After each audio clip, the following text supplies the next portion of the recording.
நானும் பள்ளிக்கல்வித்துறை அமைச்சர்களும் அவர்களும் உள்ளே வரும்பொழுது அண்ணன் செல்வ பிறந்தகை அவர்கள் இல்ல, வேற ஒரு முன்னாடி வந்துட்டு ஒரு அவசர அழைப்புக்காக திரும்பி வந்து விடுகிறேன் என்று சொல்லிவிட்டு சென்றிருந்தார்.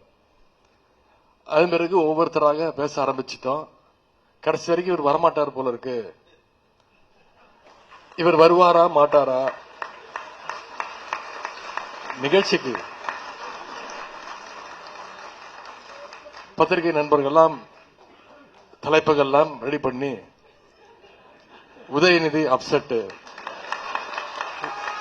செல்வ பெருந்தகை ஆப்சென்ட், நிகழ்ச்சிக்கு தலைப்பெல்லாம் ரெடி பண்ணி வச்சிருந்தாங்க. கடைசியில அவரும் வந்து அதற்கும் வழி இல்லாமல்